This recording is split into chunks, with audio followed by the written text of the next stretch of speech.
Bismillahirrahmanirrahim. The topic is growth in bacteria. Growth occur in bacteria at two levels. One is increase in the size and the second one is increase in the number of cells.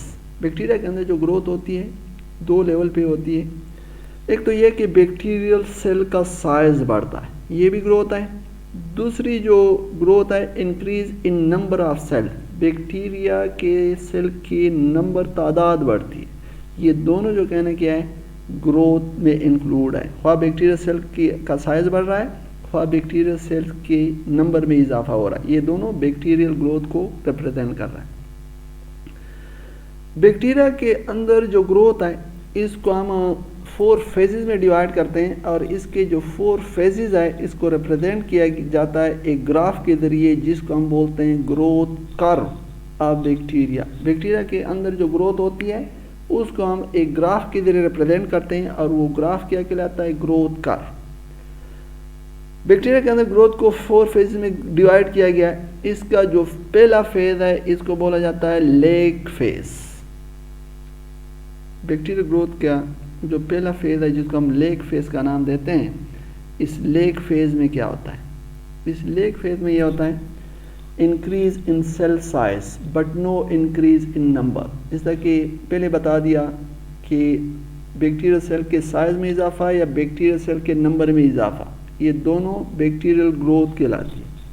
तो leg phase में bacterial cell के number में इजाफा नहीं आता, इसमें bacterial cells का size बढ़ता है. इसके बाद एडप्टिंग टू द इन्वायरमेंट, और लेग फेज में बैक्टीरिया अपने आप को नए इन्वायरमेंट में एडाप्ट करता है. बेसिकली ये जो ग्रोथ बैक्टीरिया के अंदर हम पढ़ रहे हैं ये सिचुएशन कुछ इस तरह है कि बैक्टीरिया एक नए इन्वायरमेंट में चला जाता है, एक नई जगह के ऊपर गया. या फॉर एग्जाम्पल यूँ समझ लें कि एक पैथोजेनिक बैक्टीरिया है हमारे बॉडी के अंदर आया. अब जब हमारे बॉडी के अंदर ये बैक्टीरिया आया तो हमारी बॉडी के अंदर ये ग्रोथ किस तरह करेगा? तो सबसे पहले ये बैक्टीरिया होगा लेग फेज में. लेग फेज में ये होगा कि वो बैक्टीरिया सेल जो हमारे बॉडी के अंदर आ गए उसके साइज बढ़ेगा, नंबर में अभी इजाफा नहीं आ रहा, और बैक्टीरिया क्या कर रहा है उस नए इन्वायरमेंट के साथ अपने आप को एडजस्ट करा रहा है. इसके बाद बैक्टीरियल सेल्स के अंदर लेग फेज में मेटाबॉलिज्म तेज़ हो जाती है. बैक्टीरिया सेल का जो मेटाबॉलिज्म है वो क्या हो जाता है तेज़ हो जाता है.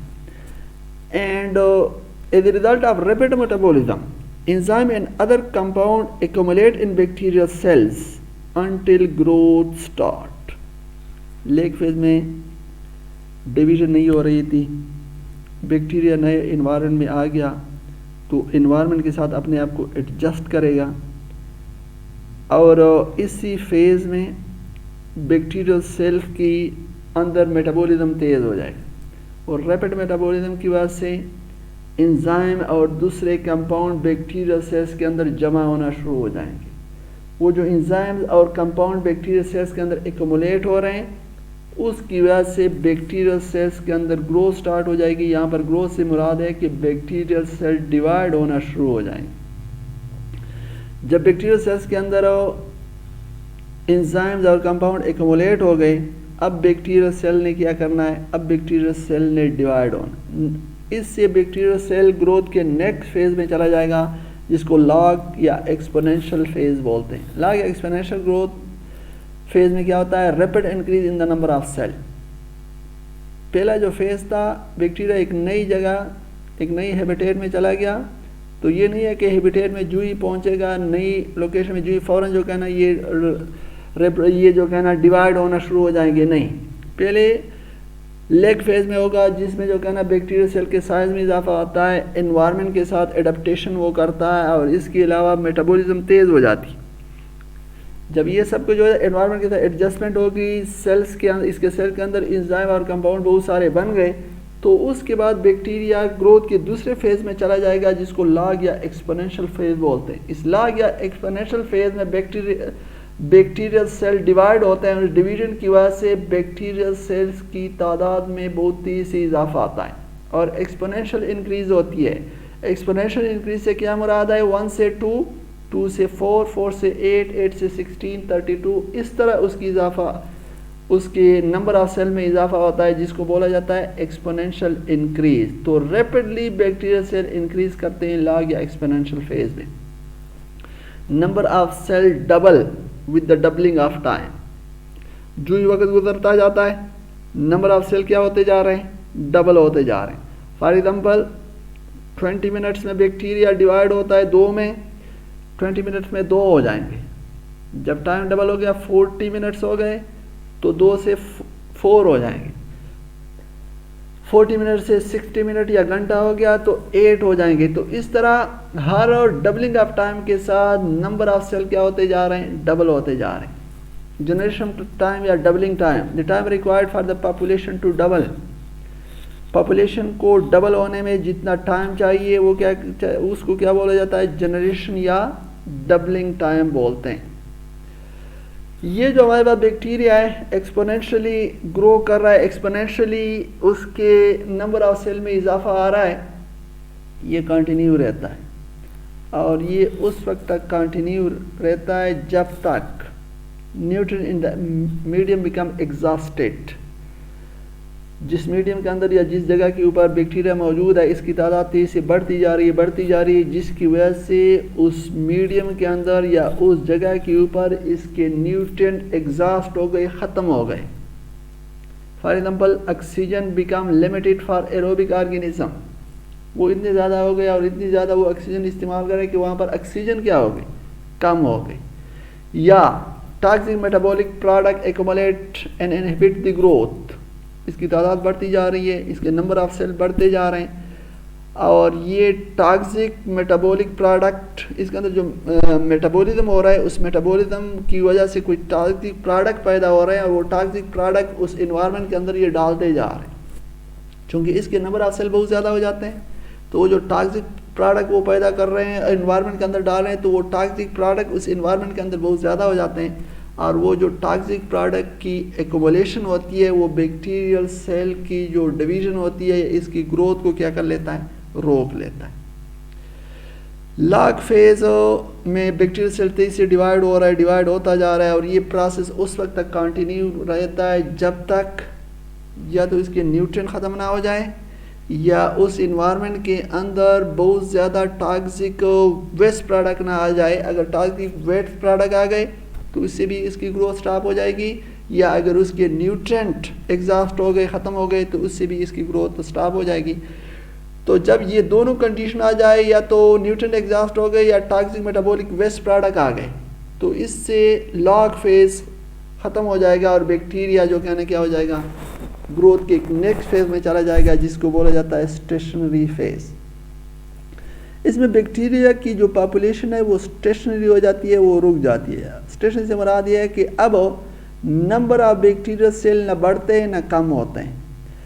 No increase in the population because multiplication and death rate become equal to the exhaustion of nutrient और accumulation of toxic product. Stationary phase में बैक्टीरिया की पॉपुलेशन रुक गई, रुकने से मुराद है स्टेशनरी हो गई, ना उसकी तादाद बढ़ रही है ना तादाद कम हो रही है, ये न बढ़ रही है ना कम हो रही है। क्यों? वो इसलिए कि जितने मल्टीप्लिकेशन हो रही है, जितने नए बैक्टीरियल सेल पैदा हो रहे हैं, इतने जो कहना मर रहे हैं। मल्टीप्लिकेशन रेट और डेथ रेट एक दूसरे के बराबर हो जाते हैं। जब ये चीज़ें हो जाती हैं तो बैक्टीरिया के जितने भी सेल होंगे उतनी ही रहेंगे, उसकी तादाद कम या ज़्यादा नहीं होगी।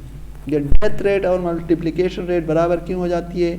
जिस तरह के पहले फेज में बताया, it may be due to exhaustion of nutrient, या तो इस इन्वायरमेंट के अंदर न्यूट्रिएंट इसके ख़त्म हो गए, या एक्युमुलेशन ऑफ टॉक्सिक प्रोडक्ट, इसके टॉक्सिक प्रोडक्ट वहाँ पर जमा हो गई जो इसकी जो ग्रोथ है या उसके जो नंबर ऑफ सेल में तेज़ी से इजाफा आ रहा था उसको जो कहना वो क्या कर लेते हैं? रोक लेते हैं। स्टेशनरी फेज में कुछ वक्त तक रहेंगे। स्टेशनरी फेज के बाद इसका नेक्स्ट ग्रोथ फेज आता है जिसको हम बोलते हैं डेथ और डिक्लाइन फेज। डेथ या डिक्लाइन फेज में क्या होगा? Increase in death rate. Leg phase में कोई मल्टीप्लिकेशन, कोई डिवीजन नहीं हो रही थी, लॉग फेज में रैपिड डिवीजन हो रही है और तेज़ से वो जो कहना नई बैक्टीरियल सेल बन रहे हैं, जिसकी वजह से बैक्टीरिया की पॉपुलेशन तेज़ से बढ़ती जा रही है। स्टेशनरी फेज में मल्टीप्लिकेशन रेट डेथ रेट बराबर हो गया, जिसकी वजह से बैक्टीरिया की पॉपुलेशन क्या हो गई, रुक गई, न बढ़ रही है और ना कम हो रही। डेथ रेट या डिक्लाइन फेज में क्या हो जाता है, डेथ रेट ज़्यादा हो जाता है और रेप्लिकेशन रेट या रिप्रोडक्शन रेट, नए बैक्टीरियल सेल जो पैदा हो रहे हैं वो कम पैदा हो रहे हैं, ज़्यादा बैक्टीरिया मर रहे हैं। जब डेथ रेट ज़्यादा हो गया, रेप्लिकेशन रेट कम हो गया, तो डेफिनेटली बैक्टीरिया की पॉपुलेशन जो कहना तेज़ से डिक्रीज होना शुरू हो जाती है। Decrease in division and eventually stop. Death rate तो बढ़ गया लेकिन डिवीजन क्या हो जाती है, डिक्रीज हो जाती है। इवन जो कहना डिवीजन जो बैक्टीरिया से डिवाइड होकर नए सेल बनाए, नए बैक्टीरिया बना रहे थे, वो डिवीजन डिक्रीज हो गई, इवन आखिरकार क्या हो जाती है, स्टॉप हो जाती है।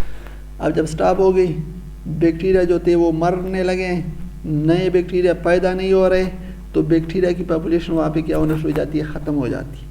अनफेवरेबल कंडीशन जनरेट हो गई। अब जब अनफेवरेबल कंडीशन जनरेट हो गए तो कुछ बैक्टीरियल सेल ऐसे होते हैं कि उस अनफेवरेबल कंडीशन को पास करने के लिए रेजिस्टेंस स्पोर या सिस्ट बना लेते हैं। बाकी जो बैक्टीरिया हो गए जिसने रेजिस्टेंस स्पोर या सिस्ट नहीं बनाए, वो जो कहने क्या हो जाएंगे, ख़त्म हो जाएंगे।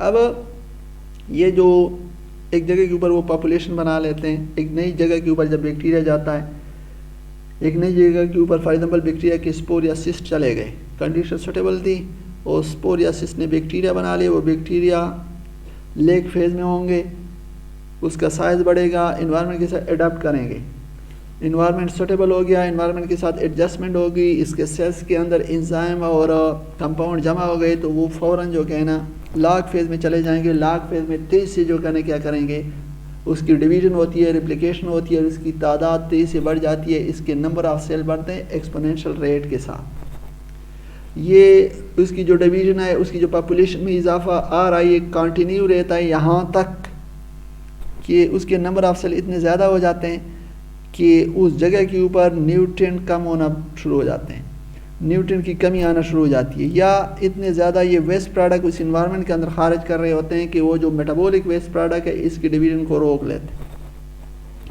एक्सपोनेंशियल ग्रोथ के बाद कुछ टाइम तक ये स्टेशनरी फेज में रहेंगे, मतलब ये है कि ना इसकी पॉपुलेशन बढ़ रही है ना कम हो रही है, ना इसकी तादाद बढ़ती है ना कम, क्योंकि डेथ और डिवीजन हमारे पास बराबर हो गई।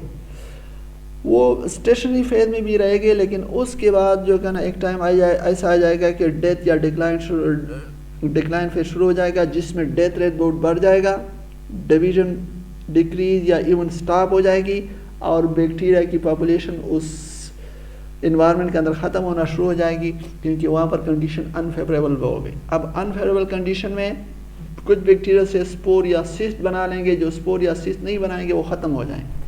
जिसने स्पोर या सिस्ट बना लिए, वो स्पोर या सिस्ट उस अनफेवरेबल कंडीशन में पड़े रहेंगे, या वहाँ से जो कहना किसी और जगह के ऊपर भी डिस्पर्स हो सकते। ये इसने जो स्पोर या सिस्ट बना लिए, इसके ऊपर या ये किसी फेवरेबल इन्वायरमेंट में जाएंगे, या वो जहाँ पर ये बनी हुई है वहीं पर इन्वायरमेंटल कंडीशन फेवरेबल हो गए, तो ये बैक्टीरिया दोबारा नए बैक्टीरिया बनाएगा, ये जो सिस्ट और स्पोर नए बैक्टीरिया बनाएगा, और ये जो नए बैक्टीरिया होंगे दोबारा ये ग्रो करेंगे इसी तरीके से कि लेग फेज होगा, लॉग फेज होगा, फिर स्टेशनरी फेज में जाएंगे, फिर डेथ या डिक्लाइन फेज में जाएंगे। ये बेसिकली एक मैकेनिज्म है, ये तरीका है कि बैक्टीरिया के अंदर जो ग्रोथ होती है इस तरीके से होती है। बैक्टीरिया की जो ग्रोथ की जो फेजेज है या बैक्टीरिया की जो ग्रोथ है, इसको एक ग्राफ के जरिए शो करते हैं और उस ग्राफ को क्या बोला जाता है, it is called growth curve of bacteria. देखें सबसे पहले ये जो जगह है इसको बोलते हैं lag phase. Bacteria leg phase में बैक्टीरिया के अंदर कोई डिवीजन नहीं हो रही, वो इन्वायरमेंट के साथ एडजस्ट हो रहे हैं। इन्वायरमेंट के साथ जब एडजस्ट हो गए तो बैक्टीरिया लॉग फेज में चला जाएगा या एक्सपोनेंशियल फेज में चला जाएगा, जिसमें बैक्टीरियल सेल्स के नंबर ऑफ सेल या बैक्टीरिया की तादाद में तेज़ी से इजाफा आ जाएगा। ये प्रोसेस कंटिन्यू रहेगा और उस वक्त तक ये इंक्रीज आती रहती है जब तक न्यूट्रिएंट एग्जॉस्ट ना हो जाए या waste product metabolic waste product environment के अंदर ना आ जाए, वो इसकी डिवीजन को ना रोक ले, ये कंटिन्यू रहता। जब ये कंडीशन आ गई कि न्यूट्रिएंट एग्जॉस्ट हो गए, या मेटाबॉलिक वेस्ट प्रोडक्ट आ गए, तो ये चले जाएंगे स्टेशनरी फेज़ में। स्टेशनरी फेज़ में क्या होगा? स्टेशनरी फेज़ में ये होगा कि ना उसकी तादाद बढ़ती है ना कम, क्योंकि डेथ रेट और रेप्लिकेशन रेट बराबर हो जाती है। स्टेशनरी फेज़ में कुछ वक्त तक ये रहेंगे और आखिरकार ये डेथ या डिक्लाइन फेज़ में आ जाएंगे, जिसमें डेथ रेट बहुत ज़्यादा हो जाता है, डिवीज़न डिक्रीज या इवेंचुअली स्टॉप हो जाती है और आखिरकार इसकी पॉपुलेशन जो है ना ख़त्म हो जाती है। हमारे बॉडी के अंदर बैक्टीरिया आया तो बैक्टीरिया पहले होगा एक पैथोजेनिक बैक्टीरिया, फॉर एग्जांपल हमारे बॉडी के अंदर आता है तो पहले ये होगा लेग फेज़ में। लेग फेज़ में पैथोजेनिक डिजीज़ काजिंग बैक्टीरिया है, लेकिन लेग फेज़ में हमें कोई बीमारी नहीं होगी। जब बैक्टीरिया हमारे बॉडी के अंदर चला जाएगा लॉग फेज़ में और हमारे बॉडी के अंदर इसकी तादाद तेज़ से बढ़ेगी, तो उस वक्त ये जो पैथोजेनिक बैक्टीरिया है ये हमारे बॉडी के अंदर बीमारी काज करेगा। और उस वक्त लॉग फेज में जब बैक्टीरिया हमारे बॉडी के अंदर चला जाता है तो उस वक्त इस बीमारी के सिम्टम्स अपीयर हो जाते हैं, इसके सिम्टम अपीयर हो जाते हैं। जब सिम्टम अपीयर हो जाते हैं लॉग फेज में हमारे बॉडी के अंदर वो तेज़ से जो है उसकी तादाद बढ़ती जा रही है, तो कुछ वक्त के बाद हमारी बॉडी भी तो इसको फाइट करती है, इसको किल करने की कोशिश करती है, या इवन हम इसको किल करने के लिए एंटीबायोटिक खाना शुरू कर लेते हैं। जब एंटीबायोटिक, इन्वायरमेंटल कंडीशन या टॉक्सिक केमिकल आ गए तो कुछ वक्त तक हमारी बॉडी के अंदर वो एंटीबायोटिक खाने से या हमारी बॉडी की रेजिस्टेंस की वजह से ये हमारे बॉडी के अंदर स्टेशनरी फेज में भी रहेंगे, मतलब कि ना बढ़ेंगे ना कम हो जाएगी। उसकी ग्रोथ को हमारी बॉडी, ख्वाह वो हमारी बॉडी का इम्यून सिस्टम है या ख्वाह वो हम जो है एंटीबायोटिक वगैरह खा लें, उसको जो है क्या कर लेगी, रोक लेगी। वो कुछ देर तक रहेगी, लेकिन उसके बाद जो है ना हमारे बॉडी के अंदर इसकी डेथ या डिक्लाइन शुरू हो जाएगी। जब डेथ या डिक्लाइन उसके हमारी बॉडी के अंदर शुरू हो जाएगी तो वो कम्प्लीटली हमारी बॉडी से ख़त्म हो जाएंगे और वो बैक्टीरिया जो हमारे बॉडी के अंदर आया हुआ था जिससे हमें बीमारी हो गई थी, वो बीमारी से हम जो कहने क्या हो जाएंगे, ठीक हो जाएंगे। और जो बैक्टीरिया मरेंगे हमारे बॉडी के अंदर, उस पेशेंट की बॉडी से उसने जो स्पोर्स या उसने अगर सिस्ट बना लिए तो वो जो है ना बाहर की तरफ जो है ना खारिज होंगे। लेकिन हमारे बॉडी के अंदर हमने अपनी बॉडी की एग्जाम्पल बैक्टीरिया बाहर जो है ना किसी लिविंग ऑर्गेनिज्म के बॉडी के अंदर नहीं है, किसी और लोकेलिटी के ऊपर चला गया, बाहर इन्वायरमेंट के अंदर ही, for example dead organic matter है, सेप्रोट्रॉप बैक्टीरिया उसके ऊपर आ गया, तो वहाँ पर भी जो कहना है जब ये ग्रो करेगा लेग फेज में जाएगा, लॉग फेज में, स्टेशनरी फेज और आखिरकार डेथ या डिक्लाइन। ये जो ग्राफ है ये बैक्टीरिया के अंदर ग्रोथ को शो कर रहा होता है और इस ग्राफ को हम बोलते हैं ग्रोथ कर्व ऑफ बैक्टीरिया। तो ये बैक्टीरिया के अंदर डिफरेंट फेजेस है जो बैक्टीरिया के अंदर होते हैं ग्रोथ के, और बैक्टीरिया जो ग्रो करती है उसके ग्रोथ का ये मैकेनिज्म है और हमेशा 4 फेजेस में बैक्टीरिया ग्रो करता है। एक को लेग फेज, दूसरे को लॉग फेज, इसके बाद स्टेशनरी फेज और आखिरकार बैक्टीरिया डेथ या डिक्लाइन फेज में चला जाता है। What is this? It's all about the growth in bacteria. Hope that you will have understand the growth of bacteria. If you have any type of question, you can ask. Thank you.